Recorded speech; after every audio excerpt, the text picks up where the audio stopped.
23/11/2024 ఈరోజు పత్రికా విలేకరుల్ని మరియు ఎలక్ట్రానిక్ మీడియా వారిని పిలిపించిన కారణం, నాకున్న ఏవైతే వ్యక్తిగత సమస్యలు అవనివ్వండి, లేదా నేను ఒక ఎమ్మెల్సీగా ఉండి కూడా ప్రజలకి ఏ సేవ చేయలేకపోతున్నాను. దాని గురించి నేను ఎవరైతే ఉందో ఇంతకుముందు గౌరవనీయులు మాజీ ముఖ్యమంత్రి జగన్మోహన్ రెడ్డి గారు ఇచ్చిన ఈ శాసన మండలి సభ్యులకి రాజీనామా చేస్తున్నాను. అదేవిధంగా వైఎస్ఆర్సీపీ పార్టీకి కూడా రాజీనామా గౌరవ అధ్యక్షులు జగన్మోహన్ రెడ్డి గారు. కారణం ఏంటంటే ఆ పార్టీలో ఉండడం మూలంగా ప్రజలకు ఎటువంటి సహకారం చేయలేకపోతున్నాను. ఇంతకుముందు ఉన్నా సరే,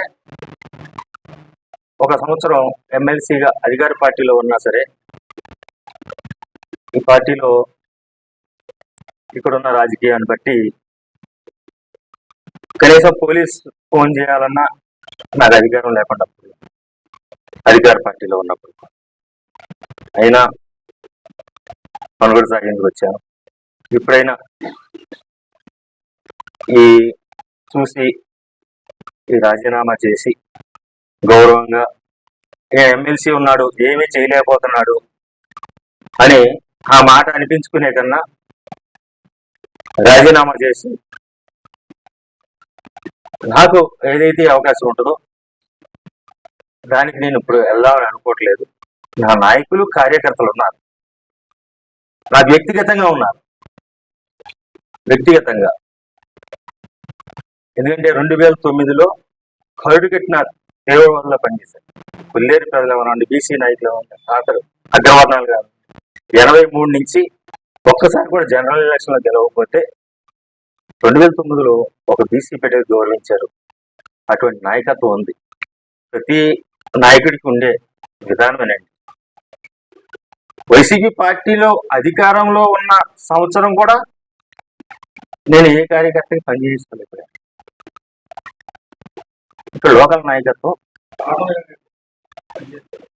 ఎందుకంటే వాళ్ళకి ఎమ్మెల్యే గారికి మనకి ఏమవుతుందంటే 2 రకాలుగా, మీరు అన్నది ఏమంటే ఎమ్మెల్యే గారు నెక్స్ట్ మళ్ళీ ఎమ్మెల్యేగా పోటీ చేయాలా, దానికి ఎమ్మెల్సీని ఎమ్మెల్యేకి ఒకే పెత్తనం ఇస్తే ఒక వరలో 2 కత్తులు ఇవ్వడం అని చెప్పి పదవంటే ఇచ్చారు, కానీ పవర్ను తగ్గించేశారు. పదవంటే ఇచ్చారు కానీ పవర్ లేదు. దాని మూలంగా అక్కడ కూడా నేను నాయకులకి కార్యకర్తలకి ఏ న్యాయం చేయకపోగా నా అభిమానులను కూడా ఖండించుకుని కేసులు పెట్టిన అభిప్రాయాలు ఉన్నాయి. అయినా జగన్మోహన్ రెడ్డి గారి దగ్గర నేనేమీ మాట్లాడలేదు.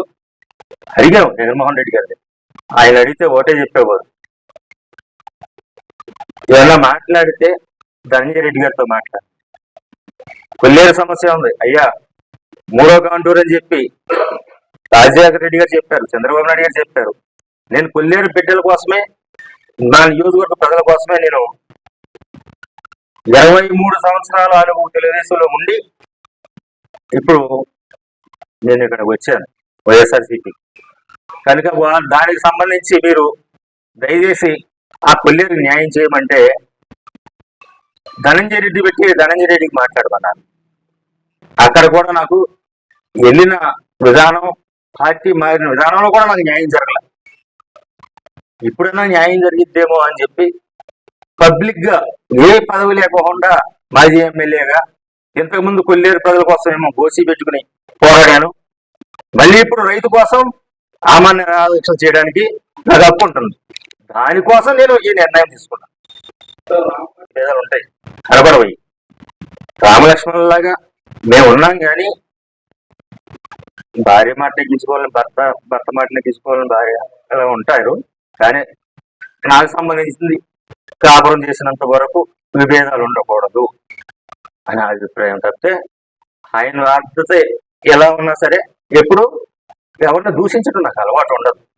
నేను ఇప్పుడు కూడా దూరనాగేశ్వరరావు గారు అంటాను, మా జగన్మోహన్ రెడ్డి గారు అంటాను. కాకపోతే జగన్మోహన్ రెడ్డి గారు పదవిచ్చినందుకు కృతజ్ఞత, కానీ సమస్యల మీద వెళ్తే మాత్రం ఒక్కసారి కూడా అపాయింట్మెంట్ ఎవరు. సజ్జర్ గారితో మాట్లాడుకో, ధనంజయ రెడ్డి గారితో మాట్లాడుకో, లేకపోతే అప్పిరెడ్డి గారితో మాట్లాడుకో, కానీ దూరనాగేశ్వరరావు గారికి నీకు మధ్యన విభేదాలు ఉండకూడదు. ఆయన ఏం చేసినా అయ్యా నేను పోలీస్ స్టేషన్కి ఫోన్ చేసి ఫలానా ఇబ్బంది ఉంది అని అంటే కింద ఫలానా వ్యక్తితో మాట్లాడండి అని ఒక ఎమ్మెల్సీ ఫోన్ చేసినా విలువ లేకుండా పోయింది. కానీ పార్టీ పోయిన తర్వాత ఇక్కడ ఎలాగా ప్రతిపక్షంలో అధికార పక్షంలో లేనప్పుడు ప్రతిపక్షంలో ఏమి వెలిపిస్తారండి? ప్రతిపక్షంలో ఏమి వెలిపిస్తారు? న్యాయం చేయాలి. ఇప్పుడు రాజీనామా చేస్తాను, వాళ్ళందరూ ఒపీనియన్ అడిగి వాళ్ళు ఎలా బాగుంటుందా అని నిర్ణయం తీసుకున్నాడు. నేను ఏం చేయాలో మీ అందరికీ కూడా మీడియా ముఖంగా నేను తెలియజేస్తాను.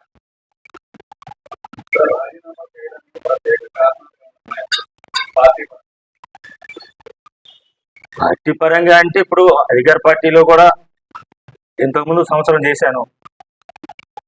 అందులో కూడా నేను విలువలు కోల్పోయాను.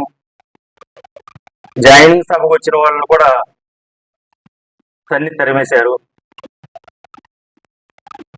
ఇకపోతే పార్టీ ఓడిపోయింది. ఇప్పుడు ఎమ్మెల్సీ పదవి ఉన్నా లేకపోయినా ఏమి చేయలేకపోతున్నాను. ఈ వీలైతే పాత గౌరవాలను బట్టి అన్న పని అవుతుందేమో. ఈయన వైఎస్ఆర్సీపీ పార్టీలో ఉండకపోతే ఓ పోలీసు, ఓ తహసీల్దార్ గారు, ఓ కలెక్టర్ గారు ఫోన్ చేసిన వైఎస్ఆర్సీపీ పార్టీ అనొచ్చు, లేకపోతే ఇంకోటి అనొచ్చు. పార్టీని వదిలేస్తే వ్యక్తిగతంగా మాత్రం అన్ని డిపార్ట్మెంట్లు నన్ను గౌరవిస్తున్నాయి. అందుకని పార్టీని ఇప్పుడు వదిలేసి అలాగా మాజీ ఎమ్మెల్యేగా, మాజీ ఎమ్మెల్సీగా ఉండి పదవి సేవ చేసుకుందామని నా అభిప్రాయం.